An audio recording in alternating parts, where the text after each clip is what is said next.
everybody who's not joined us for the Talent War Group Leadership Collective.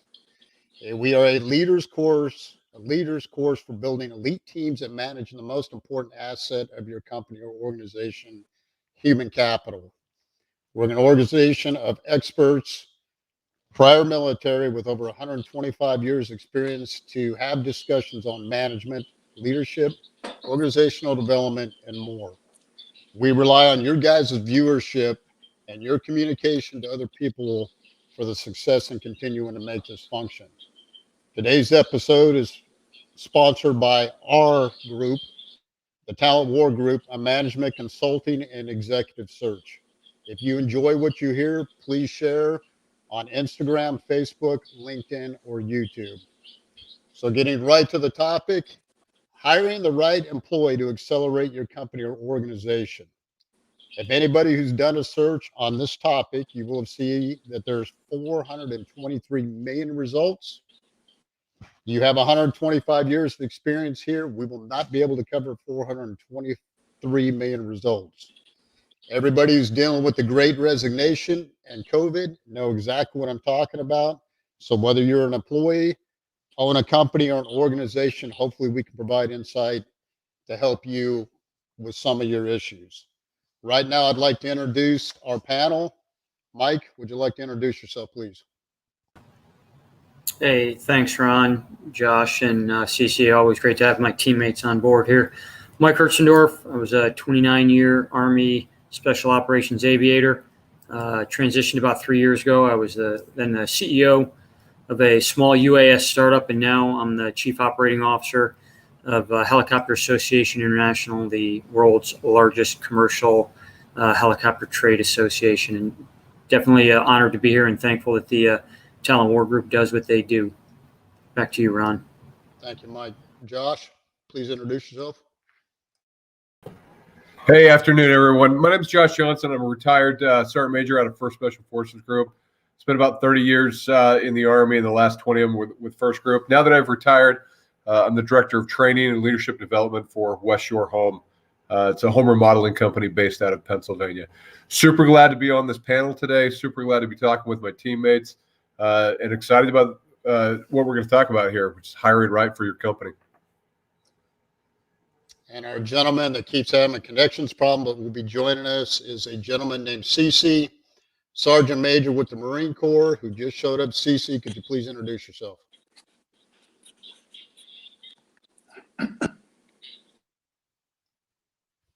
He's having technical difficulties. I'll be hosting today's event. My name is Ron Culpeper. I also did 30 years in the military as a Navy SEAL. So when I'm joined by fellow brothers and experts, it is a joy to be presented to you today. Cece, do you have connection with us now?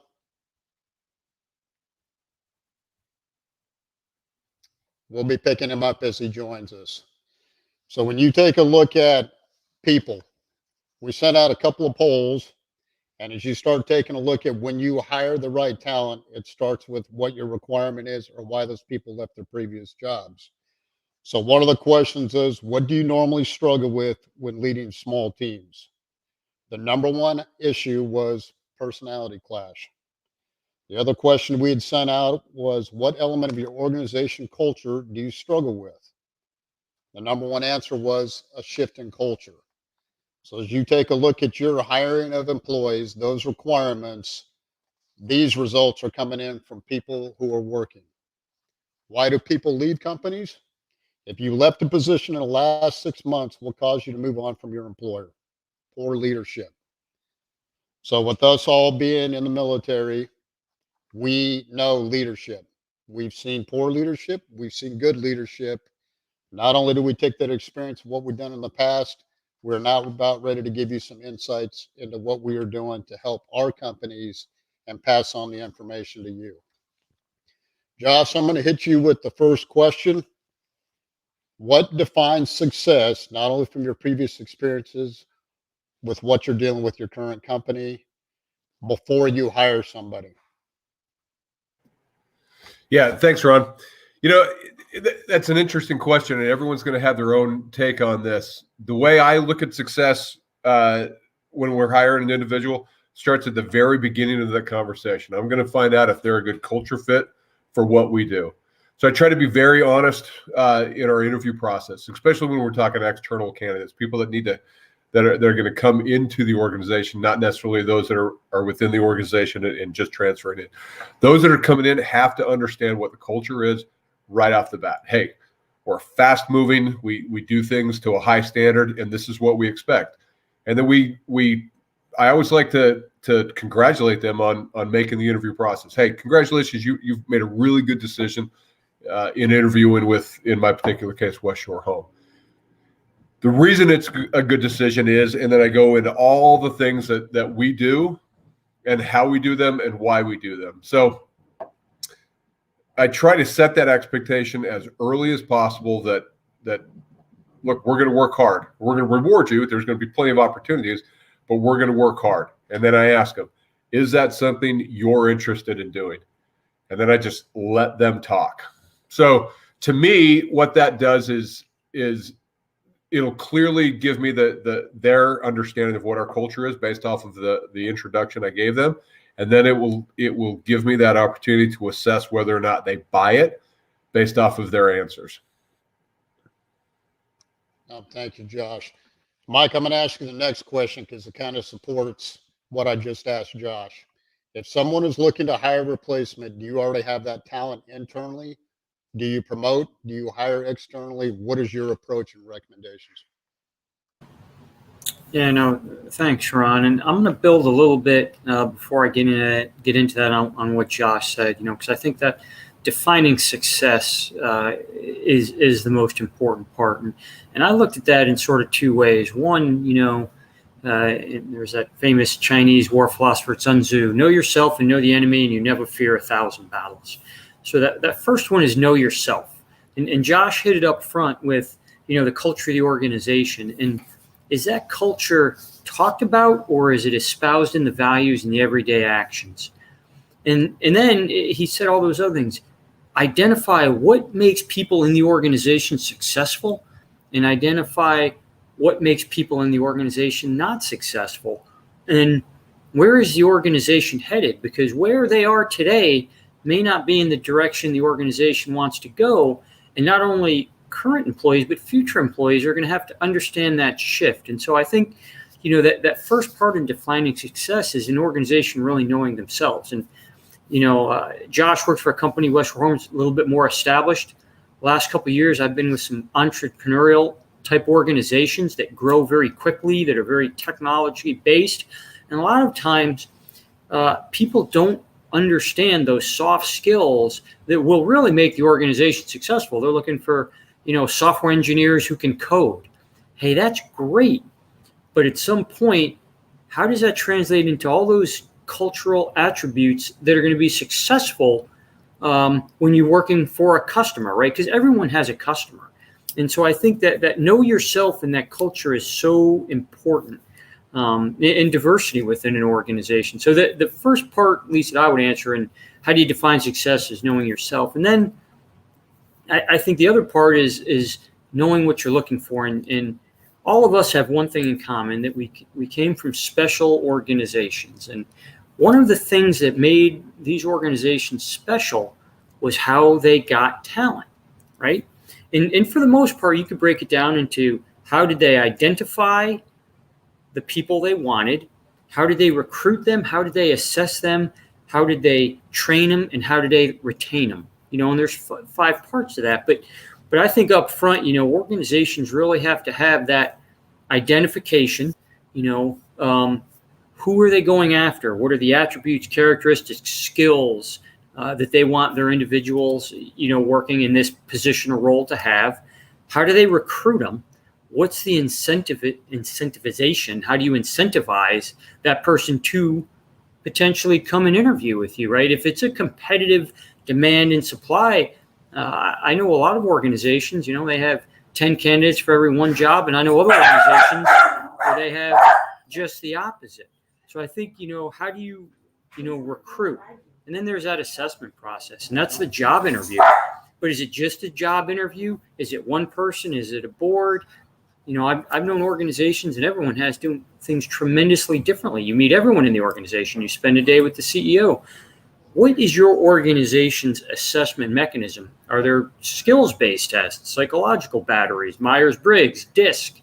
And we're all familiar with all of those. And then finally, the training and retaining. And so I think when you ask to define success, I look at it as knowing the organization and then knowing what you want. But there's a lot of parts to each of that. And, maybe you could summarize it up, does the person have the aptitude and attitude? Are they trainable? Do they have the right, attributes, knowledge, skills, characteristics? And so a long answer there, but I think that was important to setting up, that next question of how do you hire a replacement. So I will stop there and see, Ron, if you want to go back to my long answer before we go to that short number 2 question.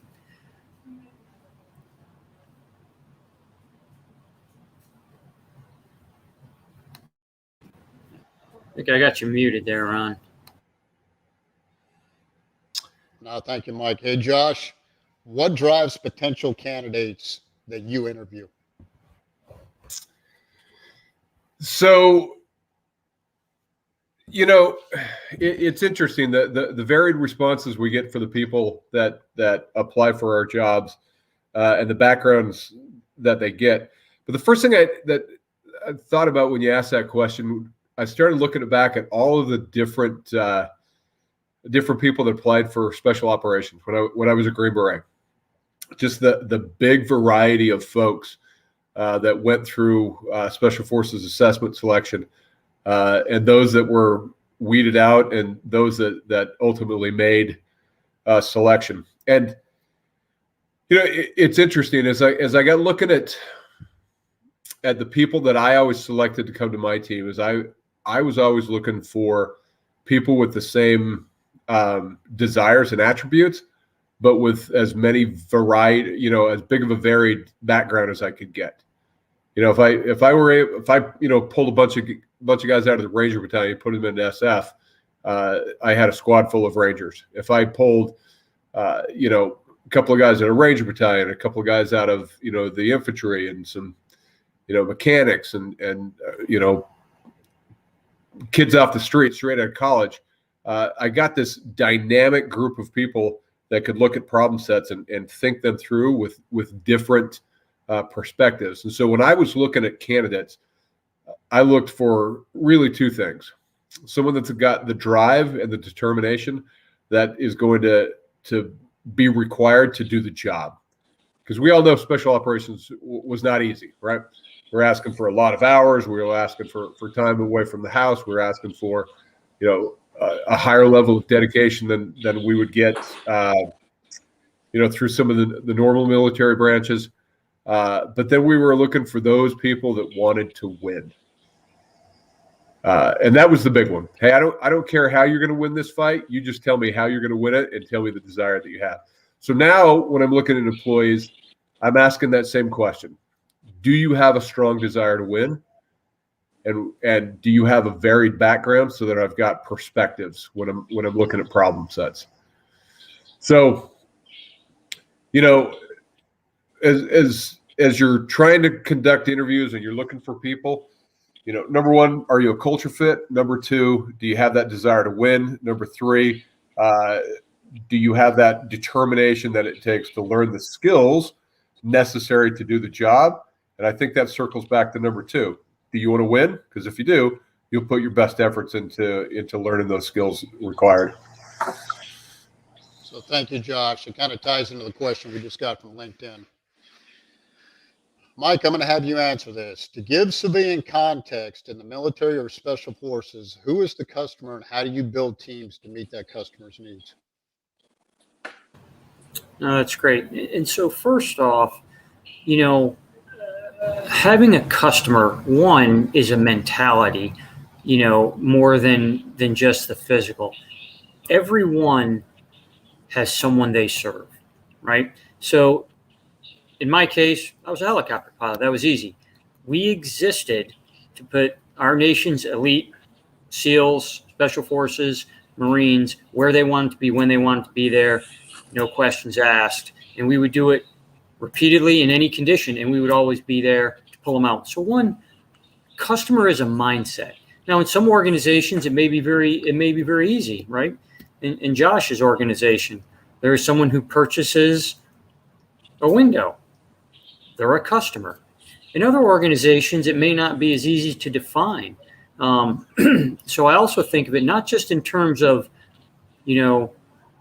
a product, but you could also think of it within your organization. So let's say, the communications department, serves the operations department by producing marketing or any kind of, publication or communications material, right? The communications, they're all on one team, but that communications customer, you could argue, is the operations person they're supporting. So when we talk about customer, one, I want to be very clear that it's almost a mentality that you serve someone versus the physical who buys my product kind of thing, because it may not be that easy, right? I mean, ultimately, I'm in a trade association. We have members who are our customers, right? They're helicopter organizations. But why do people fly helicopters? Well, you could argue it's for the benefit of society. So our customer is the greater society. So really the point, Ron, and thank you, is it's a mindset. No, thank you, Mike. I'm going to have Josh add to that. So to answer Mike's question, so he says, hey, who's the customer when it comes to the military or special forces? And then how do you build teams to meet those customers' needs? So look, special forces, unlike some of the other special operations units, our big thing is going in and doing what we'd call foreign internal defense. How can we go into a country and strengthen their military to meet their own needs, so that the U.S. didn't necessarily have to get as involved? So, oftentimes our customer services were allied nations and their military units. Think about Afghanistan. We were partnered up with an Afghan unit, and it was our sole job to strengthen them and get them to a level of proficiency. So, based on recent results, there's some evidence that we didn't do as good of a job as we initially thought. But there's a lot that goes into that. So if I were to transfer that over, to my current role, and this may be of benefit to anyone else, your customer may not be that person buying the widget that the company produces. So in my particular case, as a director of training, my customer are the managers of the people that I'm training. If I'm not taking, an initial entry employee and providing them with the skills that they need to do the job, that my customer, that manager who I'm providing that trained employee to, is not having their needs met. So when it comes to identifying who your customer is and then building teams in order to meet that, well, I spent a lot of time talking with managers, trying to figure out exactly what it is that they need out of their brand new employees. Induction training is a shared responsibility between that manager and the training team. And if I don't clearly understand their requirements, then I'm not going to provide that for them. So, it's important to understand that not only are you communicating with whoever it is that you're providing a service to, but you're also communicating with those people that you're trying to get to be able to provide that service for. So when it comes to building those special teams, it's all about, hey, who are the people that have the attributes that meet the requirements of the person that I'm providing something for? So in my case, it's divisional managers. And in other cases, it's the customer, who's actually buying something from the organization. Either way, it's identifying those needs and then training and developing your people to meet those needs. So, Cece, I'd like to hear some of your experience on that same question. So I agree with both Mike and Josh on this one. It's a customer service that you do need to have, military or civilian.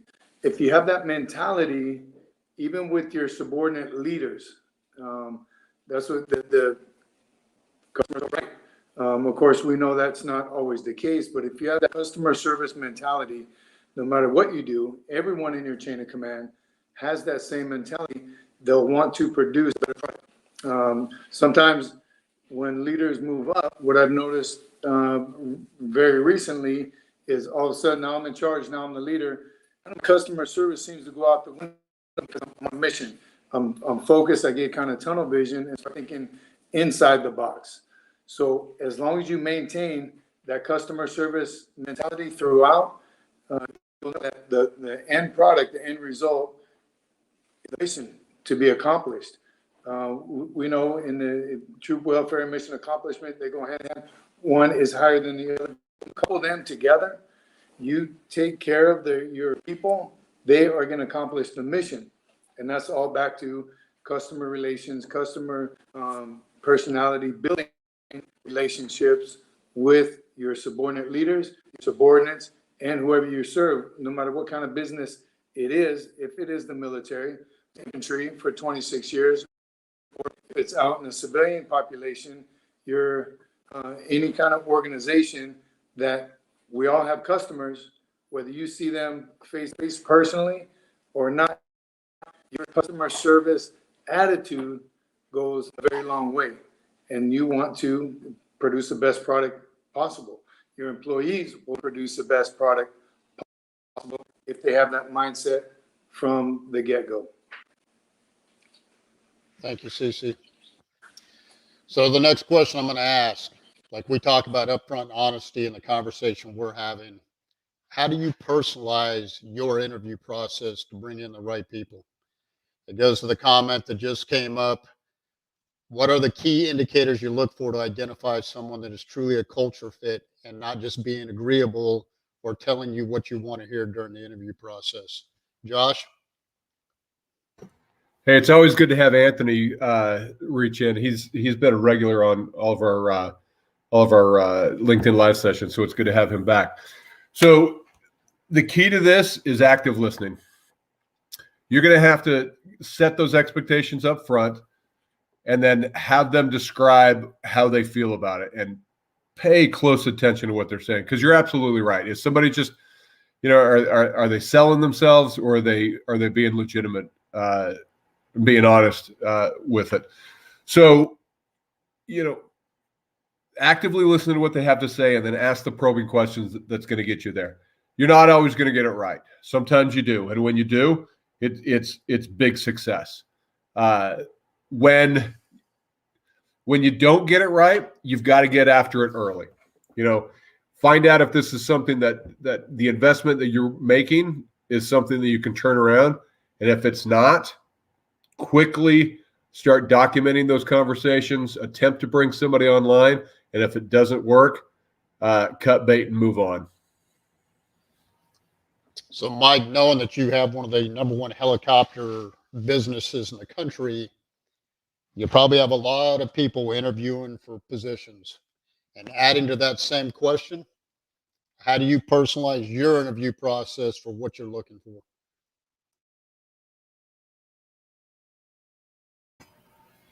Yeah, no, thanks, Ron. And I think Josh, as always, he nails it. Depending on the position that you're looking for, I think you have to tailor it around that, because each position is going to be different. Obviously, culture up front, attributes. But when you really then make an assessment that they have that, experience versus trainability versus where you want to take the organization. And I think, this gets into the organization knowing the direction it's heading. The mix of having someone, with experience in the industry versus someone who doesn't understand the industry but has done that sort of job before in a different industry brings in a different skill set. And so I think the way you personalize for the position is really collaborative across the organization as to what are you looking for. And you want to look at the other departments to help you identify things that you may not see yourself in your own department. So thank you, Mike. Cece, add to that. You're doing the interview process. Skills are a given. They should not be given a second interview if they do not have the hard skills. That's been defined by all of us. How do you analyze and get those soft skill determinations on what you'd be looking for new employees? Sure. Thanks, Ron. And first and foremost, I think nothing should be assumed in an interview process.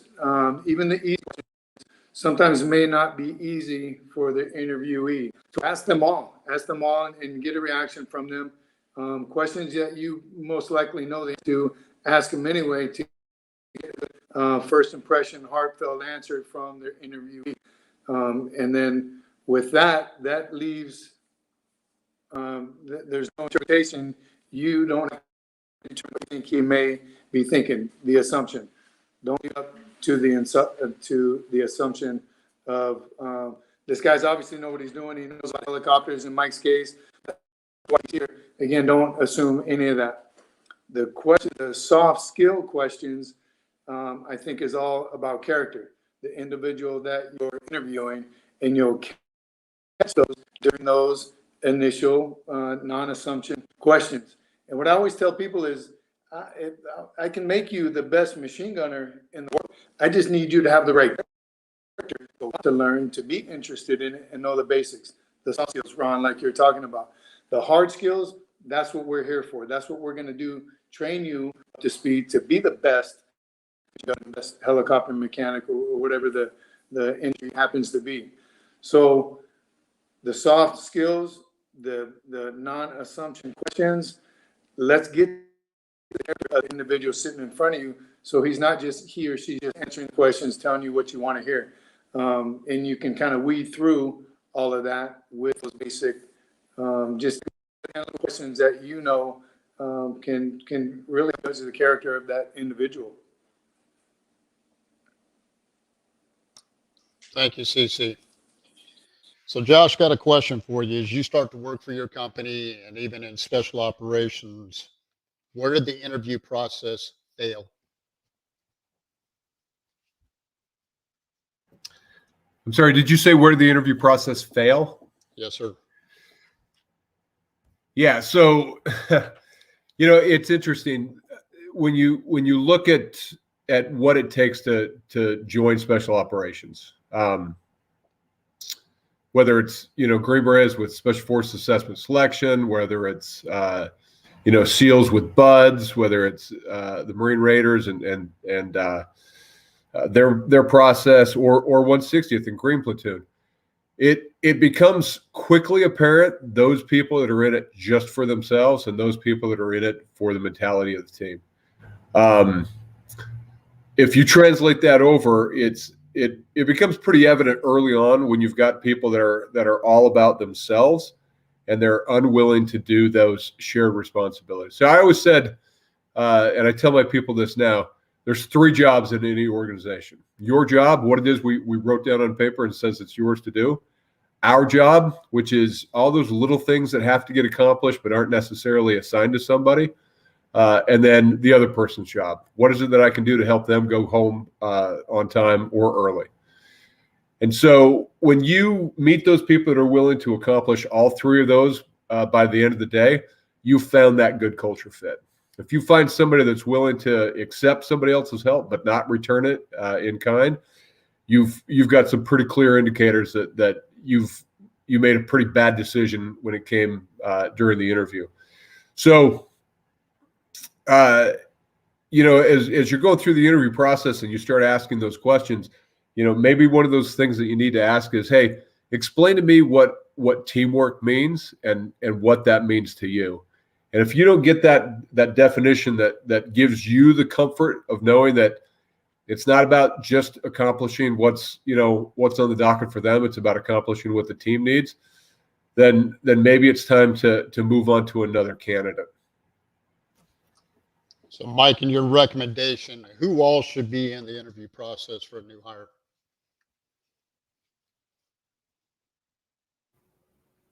Yeah, thanks, Ron.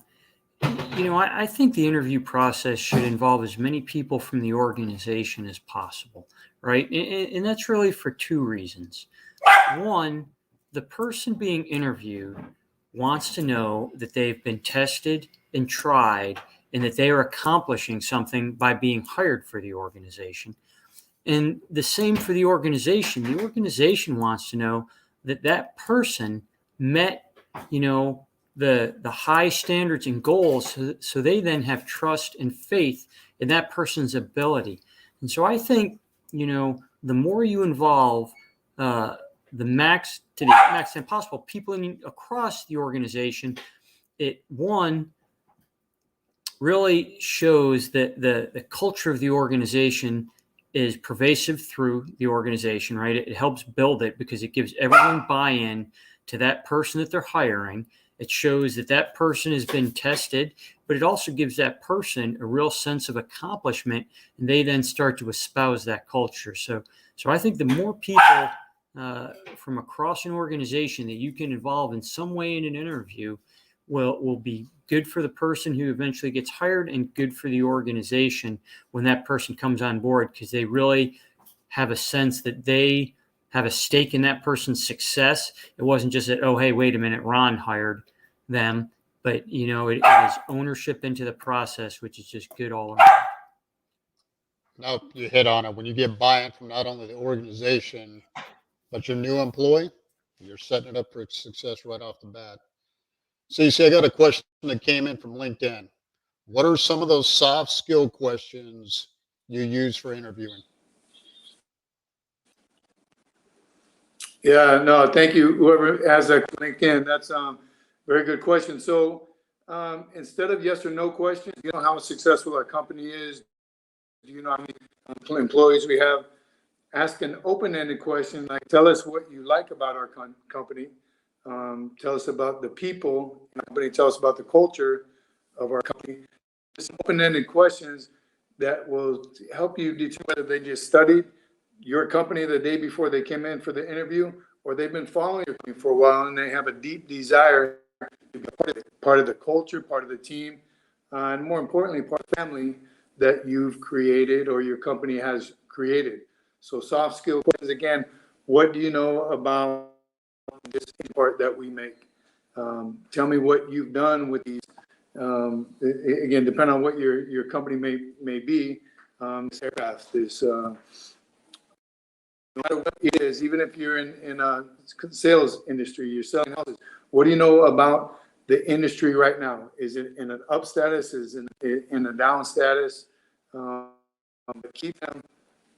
You need to feel comfortable with your answers that they know about the industry, not that they're certified or licensed or they can do it now because of all the wickets. They've checked all the boxes, but do they know about the industry you're wanting to bring them into to be successful for not just themselves and their family, but for your company and help you grow as a team?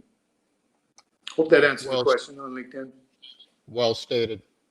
So this one came in from Jody L, and I love this question. How do you recommend learning the heart of a candidate's character conversationally without a multi-phased pipeline as opposed to one that starts with traditional HR screening process? Josh, I'm kicking this over to you. There's a whole bunch of words in there I don't even understand, Jody. Thanks for asking the hard questions. So let me think about this for a minute. Trying to learn the heart of a candidate through an interview process. Yeah, it's tough, especially if it's, if you're going through the traditional HR does some initial screening, you've given some, kind of context for what it is that you're looking for, and then they go after it, and then you take on that responsibility from there. To me, it's really identifying is it a culture fit, and is there ability to train them to the requirements that you have. So that character question is such a tough one to interview through one or two interviews.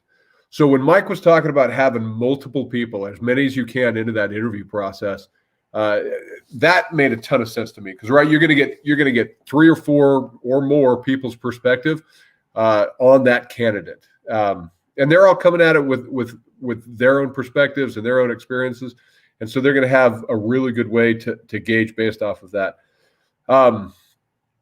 Internal candidates, if you have the opportunity to if you're posting a job and you've got internal candidates that are looking at it, if you're not interviewing managers, peers, and employees of that person, you're doing yourself a disservice. So I'm pretty sure that Mike's seen this, and I got to be honest, I'm not sure if it's as popular in the Marines or with the Navy, but the Army is doing these 360-degree surveys when it comes to some of the senior level positions.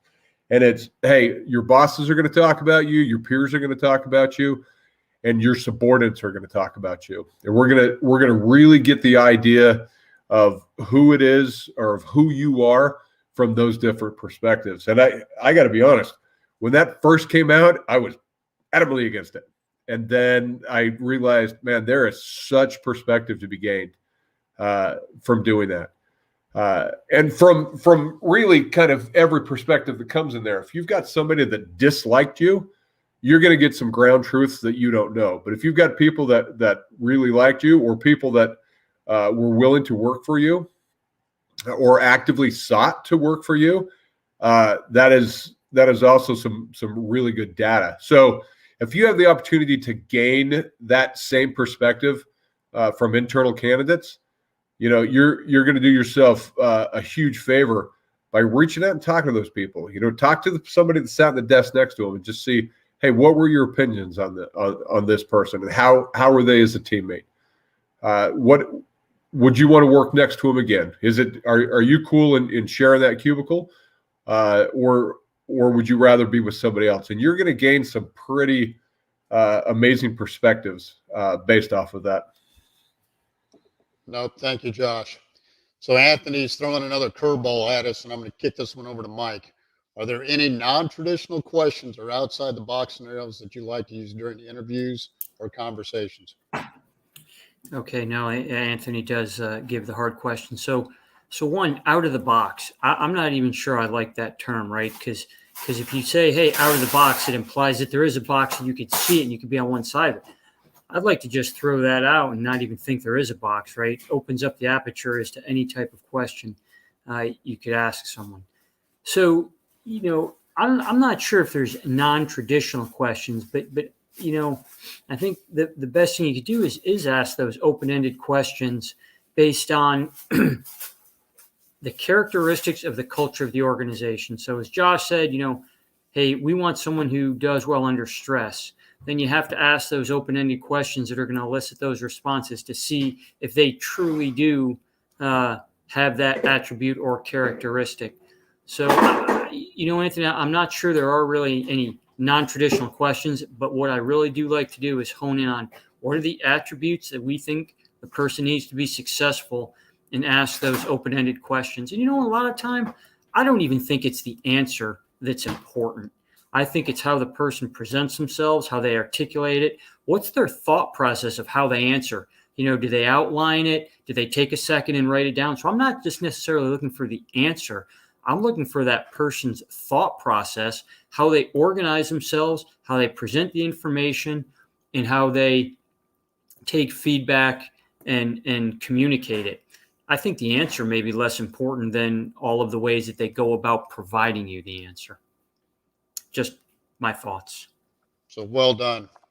As we start to close down on this session, I'm going to come back around the horn, and knowing that we have people that want takeaways. Cece, when you take a look at the conversation itself, how would you prepare to get the highest success for hiring a person that's going to do the best for your organization? I think everybody kind of mentioned it already, open-ended questions. And even earlier, Josh, we discussed who should be in the interview process. The biggest of that is you as an as an interviewer, being open to constructive criticism. If you didn't ask the hard questions or the easy questions, or what you're looking for, but the rest of your leadership needs to know, or they know what they're looking for as well. So it's a team effort on that. You shouldn't just lead it in your own direction because you're looking for either your replacement or your leadership billets that you have someone coming into. So having as many people, I really like that, having as many people on the interview process as possible with the best, because they all have a vested interest in it. So that is clearly going to make for a better team. And maintaining that, I got you, Mike. There is no box. That's why we like to think outside the box, that term. But those questions, and to answer on the LinkedIn earlier, anything you can talk about, ask about what they know about your competitors. And what also was gotten brought up, you're not looking, there is no right or wrong answers. This reminds me in the military boards that you go up and they ask you, what would you do in this scenario? They're looking for, there is no right or wrong answer. They want to know how you handle that question. So that's very, very important on the confidence of the interviewee, how he or she handles that situation. You did throw a curveball, if you will, whatever you want to call it. It's important, just as important as the question is, how much do you want to make in this job? Where do you see yourself in 5 years? It's just as important as every single question because of how they handle the answer, their confidence and bearing in, and their demeanor in answering that certain question. Thank you, Cece. Josh, I'm going to throw that same question for you to add any other input you've seen from this session. How do you find that right employee to accelerate your company or organization? So one of the things we didn't address was, are you interviewing somebody that has the ability to raise above the level of the position that they're interviewing for?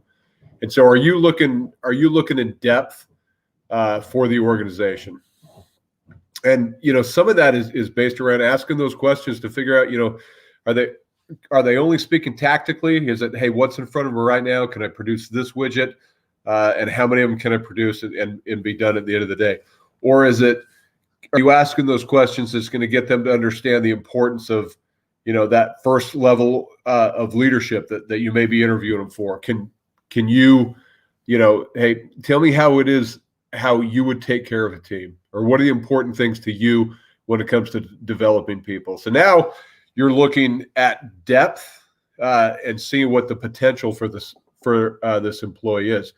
So, be very mindful of how far you think an individual can go within the organization, and ask questions that will lead you to believe that they're going to meet, some of the goals that they're stating. So, hey, if we're doing this interview, great, I'm hiring you to do this, but what are your goals for the company, and where do you see yourself going? And then ask those questions that see if they understand what it means to be to that next level. So, Mike, I'm going to close out with a summary from your perspective. How do you find that right employee to accelerate your company or organization? Hey, thanks, Ron. And obviously, great answers by Cece and Josh. I'm gonna turn the question on its head a little bit, since I think they answered that one well. I think about, how do you find the right employee? I'm thinking about, how do you make sure you don't find the wrong employee? And a mistake that I've seen a number of times is companies will have a false sense of urgency to fill that spot, right? Someone departed, maybe they departed unexpectedly, they're in a key role. Maybe they don't have someone to naturally progress, because a lot of organizations very, one person deep, very thin, very flat, very fast. And so I've seen a lot of companies have a sense of urgency that's false to get someone in that seat, where they would take the mindset of, we just want to make sure this person is not wrong, when really you need to be making the judgment that person is right. And so I think that's one way. You always have to be careful you don't have a false sense of urgency. And the other one is, never forget that you're also being interviewed, right? You may not hire that person, but you want that person to walk away saying, you know what? I didn't get hired by the talent war group, but it was professional. I've learned something from the interview, and I will be better for the next interview that I have. And so, when you're looking to find employees, you have to always remember that they are interviewing you just as well. And I think when you bring someone in, you put them at ease, you really understand who they are, because interviews are stressful, right? And so much of the time it is rushed. So the two things I just want to summarize that with is, for a company, don't have a false sense of urgency, and remember that you're being interviewed as well. And how did you feel when you're in that position? what do you want that person to take away about your organization when they leave, whether they get the job or not? Over to you, Ron. So Cece added to it, and we just received another LinkedIn question. If I summarize that, what is their scope of curiosity and how can they prioritize? Usually candidate doesn't have as many questions, so do they nail it? It's kind of like Mike was talking about, those questions going back and forth. How would you answer this question? I tell you what, the candidate better have some questions for me. One, I didn't cover everything I need to know or they need to know about my company. Intentionally, maybe not. So as a candidate, you better have some questions and show some more interest. Hopefully they're sincere questions and you really do want to know, because there's no way, like it's been said, Mike just said it, an interview is stressful, usually more stressful than you. However, it's a stressful environment and things may get missed. As the interviewee, I may miss something that I want him or her to. So that candidate should be asking plenty of questions, anything that you didn't cover during the process of it, or stuff in the back of their mind. Sometimes money's not discussed. And if it doesn't get discussed throughout the interview, you as a candidate, that's something that you definitely want to know. So those questions, anything you need to know, it is, especially if you open it up to this is a two-way conversation. I'm not going to do all the talking. You're not going to do all the talking. We need to discuss this. This is not only your future, this is the future of our company and our establishment. So we want to make sure that we have all the information we need. You have all the information you need. So I definitely think the candidate better ask some questions. So Josh, what is the weirdest question you've had to ask during an interview? Oof. That is a good question. I mean, I got to think about that for a minute. Take you off the hook, Josh. What's the weirdest question I've ever been asked in an interview? What's the weirdest question I've ever been asked in an interview?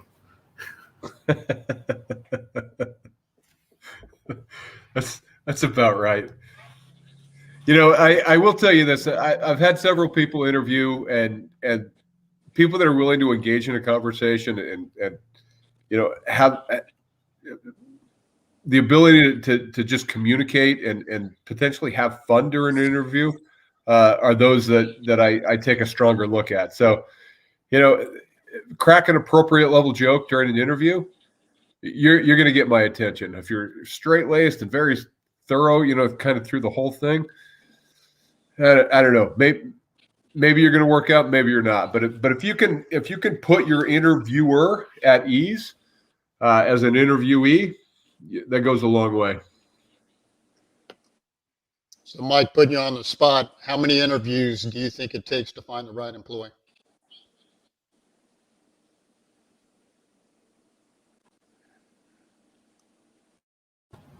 You know, maybe you get lucky the first time. Maybe it takes 1,000. I think it takes what it takes. You know, I don't think you should ever second guess your process. If it's that first person and you feel comfortable with it, you know, go with it. Do you necessarily need to then go through 3 other people and waste time and resources just to validate the one? I think it goes back to where we started the conversation, Ron. If you know yourself, you know your organization, it could be right with that first person out of the gate. Don't second guess yourself. Don't second guess the organization. You know, be decisive and take action. So Cece, add to that question, if you have somebody that comes in and does an interview, they have the skills, they know who they are, but they're nervous and you're trying to get through that wall to get to that inner being, how do you approach it? You know, I agree with, and back up when I say you got to go with your gut feeling. And a lot of times, and you can see through that individual, you know, he's got it, he or she's got it, but they are having a bad interview, they are nervous, or there's more behind the story. Everyone's got a backstory, but with your gut feeling, you know, this guy is it, but he's having that interview right now. That would definitely be a reason to come back. A second and third, and who knows how many times. I would never put a number on it. But your gut feeling, you're all leaders. You've done that. You've seen it. You've interviewed people.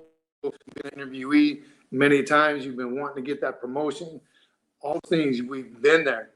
So you can tell, again, we can trust our gut feeling when you know he or she has it, but maybe not right now.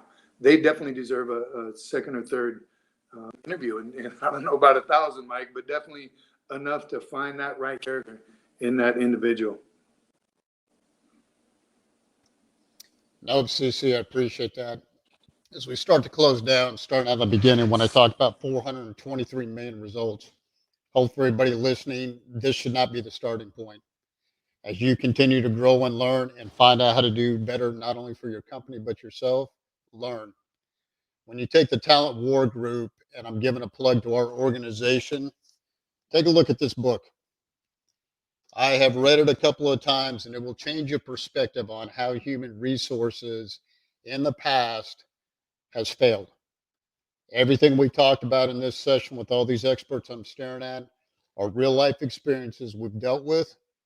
Even in the military, there was a selection process. You knew who was true to the cause.